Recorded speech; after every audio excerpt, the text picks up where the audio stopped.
Welcome back. You're still tuned in to Salam Media, and this hour of news and views is sponsored by Africa Muslims Agency. Africa Muslims Agency, a beacon of hope to communities for over 35 years in Africa and beyond. And we'll be now turning our attention, well, closer to home, particularly in the KZN, where there's a rising gang violence problem, which has left communities gripped with fear. There are baby-faced gangsters taking over Durban's townships, holding communities to ransom, particularly in Inanda and surrounding areas. And at the heart of it all is the notorious West Gang, which is wanted for an estimated more than 100 different criminal acts. And to give us more insight on that and some of the challenges that they've been facing is MTS side is from the Active Citizens Coalition and also the chairperson of eThekwini Secure MTS. Always a pleasure chatting to you. Welcome to Salam Media. Assalamu alaikum. Wa alaikum salam wa rahmatullahi wa barakatuh. I think the issue of gang violence and them terrorizing townships and areas is usually associated with the Western Cape, but we're seeing a rise in the KZN Durban region. If you can just give us more insight on just how rife and just how difficult it has been for members of the community in the Durban and surrounding areas to be dealing with the surge of gangsterism and gang violence.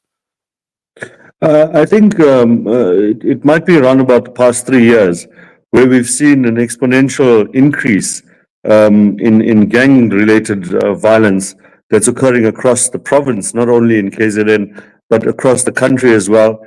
And to say eThekwini in itself, especially in the locations like Amlazi and KwaMashu, Inanda and all of these areas, we're seeing that they are getting more and more organized and people are now joining into these gangs. But what we're noticing is that in history, we were looking at the ages of these sorts of organized crime gangs that are forming.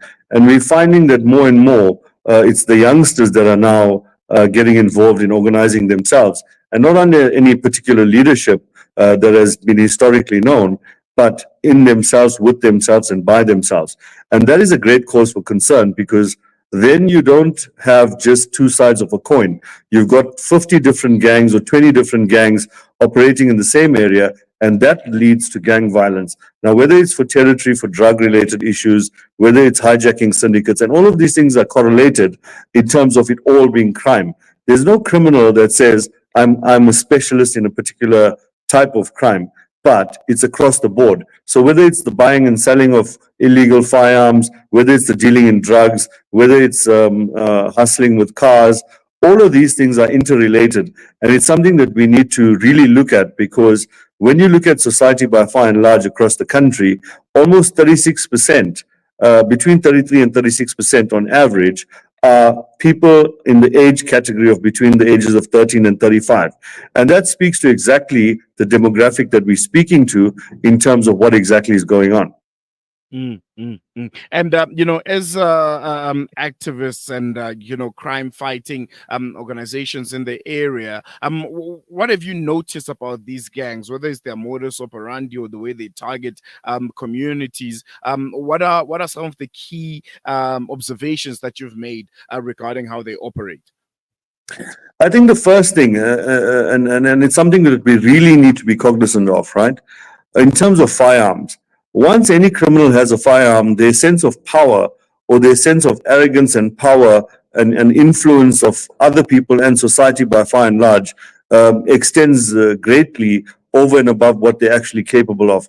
Now, when you take individuals that have one firearm and it's an individual, it's okay. But when you get 4 or 5 young guys that all are carrying firearms and they have the guts to go out and start shooting people and doing these sorts of things, that's really, really dangerous. And what we need to remember about these things is that when someone turns to crime, it's not an automated response. You're not born with it in you. It's an evolution of how you start up and where you start up. And this comes down to parenting, so to speak, in society. And when we have children that are left to their own devices in society, in community, and by far in the impoverished communities, we find that they turned to other like-minded individuals and start doing things for the fun of it. But when it starts becoming more and more profitable, you see it starts extending into different things and bigger types of crimes. And that's when we face a problem. And as CPFs and as organizations in society, we're always finding ourselves 1 foot behind the criminal. And that's a cause for concern. We need to start looking into the future and start looking at future trends as to what's going on. I mean, right now we see, especially in certain areas in the colored community, we find that there's TikTok murders happening. The guys are intimidating each other on TikTok and on Instagram, and eventually leading into shootings and actual murders of youngsters between the ages of 18 and 21. And that's exactly what's going on. So we need to start parenting properly. We need to start educating parents about parenting. And yes, agreed. Parents are busy with their lives, trying to earn an income. The country is very difficult. All of those are there. They are excuses, but you need to give time to your children. You've had these children. You need to spend time with them. You need to learn what they're doing. You need to see how they're doing in school. And that's very, very important. One of the key identifiers is schools. I mean, every single child, if he's not in school, he's obviously doing something wrong. So when these children are in school, it's important for the Department of Social Development, SAPS, the CPFs to get involved and start identifying at the school level exactly whether a child is going to become problematic later on in life. Because if we can't nurture these children between the ages of 13 and 18, and once they leave school, they're no longer in any controllable sort of formation or in any controllable organization for us to identify and rectify issues that they might be facing at home or in their personal lives.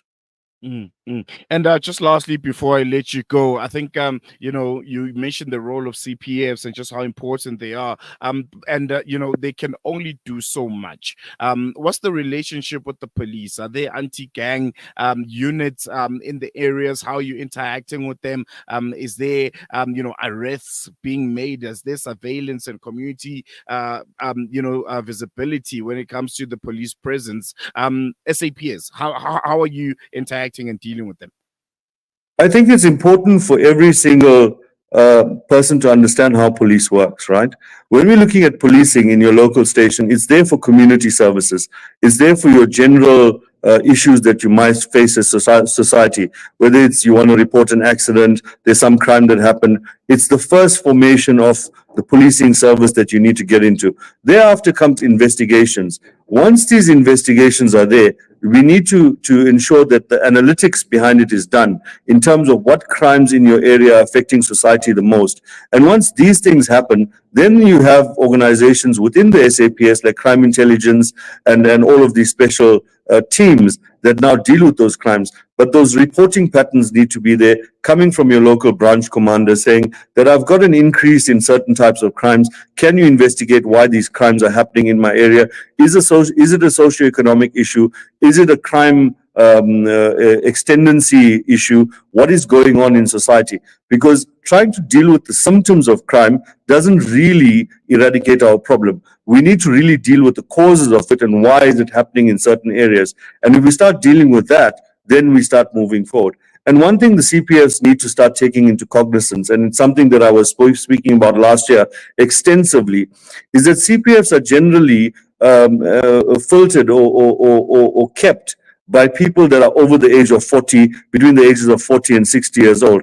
That doesn't help with us being in the ages of 40 and 60 to understand what crimes are happening in our area when those crimes are being committed by the youth. So it's important for every single CPF to ensure and encourage the youth from every background, every race, every ethnicity, every single affluency rating to be involved in community policing in terms of youth. And when we speak to this, we don't want the youth to go out and start protesting and speaking about things. It's about them mobilizing themselves, organizing themselves, getting involved in sporting activities, getting activities together for them so that they can internally understand their own issues and then start dealing with it collectively. Because it's only them that can resolve their own problems by collectively discussing them and collectively resolving them within their own minds.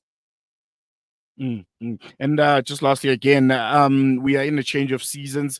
Members of the community are always looking for tips when it comes to, trying to evade or prevent crime from, being victims thereof of it. It's in the warmer seasons now. People will be out and about. The holiday season is also fast approaching. What are some of the tips that you can give to members of the community when it comes to, trying to evade crime and, trying to be more vigilant and to make sure that they're not victims at the end of the day? Let me be honest about this topic. I mean, we asked about this all the time. And I'll say this in no uncertain terms. Crime and criminals have no seasons and no time. It's Mm. opportunism all the way along. So where you are, when you're out there, remember, if you've got things that are valuable and all of that, you need to start keeping them safe. And we can't keep on reiterating the same thing. We live in a country where violent crimes are growing daily. Our murder rate, our rape rate, all of these things are going up daily, right? Yes, there are mechanisms in place to try and curb these things based on analytics and statistics, but that's all those things are. Those crimes still happen even after they proceeded on paper, and we know that they occur, they still occur. So those things don't really benefit us, but we all just need to be vigilant all of the time, any day, all day, every night, all of the time. And unfortunately, that's the country we live in at the moment. Definitely, we're going to leave it there. MTS side, Active Citizens Coalition member and chairperson of Etequini Secure. Always a pleasure chatting to you. Assalamu alaikum. Wa alaikum salam wa rahmatullahi wa barakatuh. There you have it.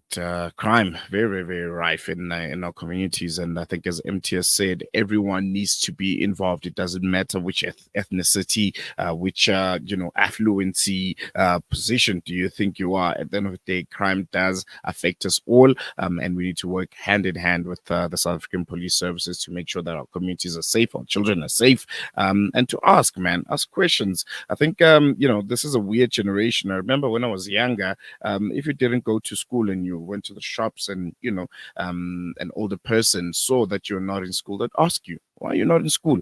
You call your parents. Which school do you go to? You call your principal and find out why. And right now there seems to be that detachment of community. No one really cares anymore. You go to a mall, you see a bunch of kids at 12 p.m. in the afternoon. They're not at school. Well, just look the other way, mind your own business. And I think there needs to be a shift. We need to go back to having that sense of community and having Ubuntu. When it's nice times and we're screaming and the Springboks are winning, we're quick to scream that we're a country that lives on the ethos of Ubuntu. I am because you are. It takes a community to raise a child, but in essence, we're not living it. And I think that's where elements like criminality start, to thrive, because we don't live for each other. We're going to take a quick break. When we come back, Julius Kleinhans from Outer will be chatting to us about the Auditor General's report and the dismal showing of South Africa's municipalities. Only 34 clean audits out of more than 200 municipalities in South Africa, continuing to being a headache. We'll be chatting with Julius on that right after the short break.